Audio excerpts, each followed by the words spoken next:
Appendix 5. The role of starting period valuations in determining investment returns. Our analysis shows that, contrary to popular expectations, starting period valuations do not play a role in determining returns over a medium to long term horizon, as shown As shown in the exhibits that follow, the BSE 200 universe of stocks has had no significant correlation between starting period valuations and subsequent long term returns, no matter which phase of the stock market one looks at. Scenario 1: Defensive phase of the stock market. The first scenario considers the 5-year period of FY 2012 to 2017 and the 3-year period of FY 2014 to 2017, during which high quality stocks were in vogue. As can be seen clearly, there is no significant correlation between the returns portfolio and the starting price multiples of the index constituents. Exhibit 157: No correlation of 3-year returns with starting PE multiple.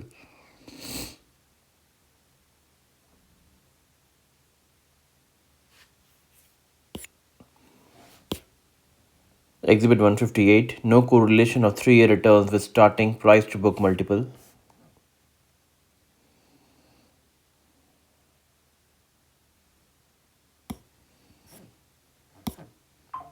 Exhibit 159: No correlation of 5-year returns with starting PE multiple.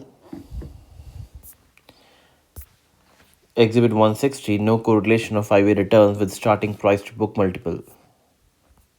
Scenario 2: Bullish phase of stock market. To ensure that returns profile is not influenced by underlying period, in the second scenario we consider the bull periods of FY 2003 to 2006 and FY 2003 to 2008. Unlike the previous scenario, this was a period of strong macroeconomic activity, and yet, even in this scenario, there is no clear correlation between starting period multiples and the subsequent returns. Exhibit 161: No correlation of 3-year returns with starting price to earning multiple. Exhibit 162: No correlation of 3-year returns with starting price to book multiple. If Exhibit 163: No correlation of 5-year returns with starting PE multiple. Exhibit 164: No correlation of 5-year returns with starting price to book multiple. Scenario 3: Cross-cyclical phase. Lastly, we examine returns over an extended period of 10 years, that is FY 7 to 17. The results obtained are largely similar to those over short time frames. That is, there is no evidence to suggest that buying stocks which look cheap on price to earning or price to book leads to superior investment returns in the long run.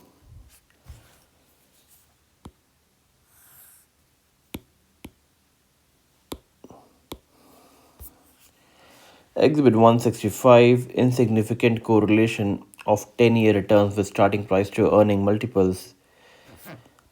Exhibit 166: Insignificant correlation of 10-year returns with the starting price to book multiple.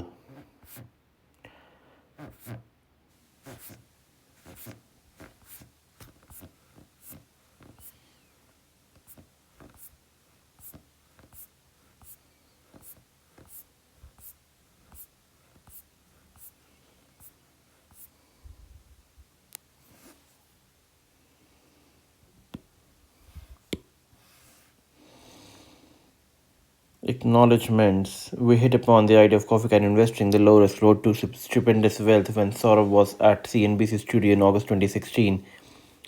He was recording the second episode of a 6-part program that CNBC had come up with around Saurabh's best selling book, The Unusual Billionaires. Saurabh and Lata Venkatesh, the CNBC anchor, were waiting for Jalaj Dani, then at Asian Paints, to join the show. Dwelling on the contents of The Usual Billionaires, Lata happened to remark that it has become harder to identify good mutual funds than it is to identify good stocks. When Saurabh came back to the office and relayed the remark to us, we wondered that if well informed market observers found it difficult to figure out how to invest in the stock market, then what hope did the average investors have? Given the existential pressure bearing down on people, can they really navigate the maze of data, regulations, and distorted incentives that characterize investing in India? for giving us the germ of the idea that went on to become this book. We are thankful to Lata Venkatesh. We believe most people do not invest to make a lot of money, they invest to meet goals like paying for the children's education and funding their retirement. They also invest to fulfill their dreams, which might be as modest as buying a nice television or as grand as owning a resort in the Himalayas.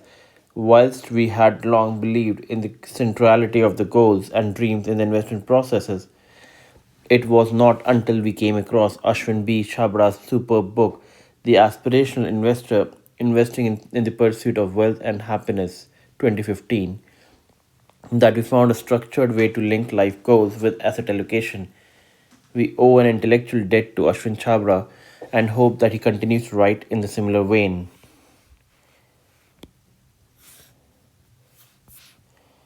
The late Robert Kirby of Capital, the Los Angeles based American investment giant, came up with the idea of coffee can portfolio in the short note he wrote over 30 years ago. As is evident from from the title, the coffee can portfolio is at the heart of this book. More practically, both for Ambit's clients and for ourselves, the can portfolio has proved to be life-changing investing construct. We owe a huge intellectual debt to Robert and wished he was around to read this book. Many people are able to come up with ideas that can form the kernel of the good book. However, most people, including us till a few years ago, do not have the resources to turn those ideas into a book that can reach millions of people.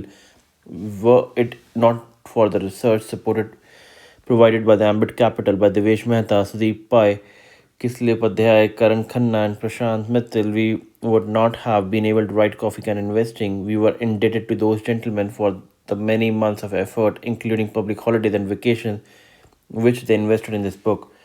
Much of the research about how the Indian economy is changing and how that impacts the investment landscape in the country comes from Ambit's economics team.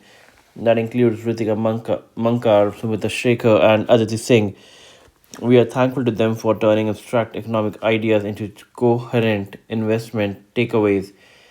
Justin George, our editor at Ambit Capital, spent countless hours studying about grammatically incorrect writing. Sharoz Hassan, Ambit's formatting guru, turned our rough sketches into charts which are more powerful than most of our text. Sudhanshu Nahata at Ambit Capital worked tirelessly to pull the chapters and the hundreds of charts into a coherent narrative. Without these gentlemen, the book would not flow as nicely as it does. To build and manage an Indian firm that attracts and retains best talent in the country is not easy. To then give that talent downtime for intellectual adventures such as this is unheard of in India. Nobody else does it in the country. Hence, we thank Ambit's CEO and co-CEO Ashok Wadhwa and Rahul Gupta respectively for giving us not just a job but an opportunity to do something bigger.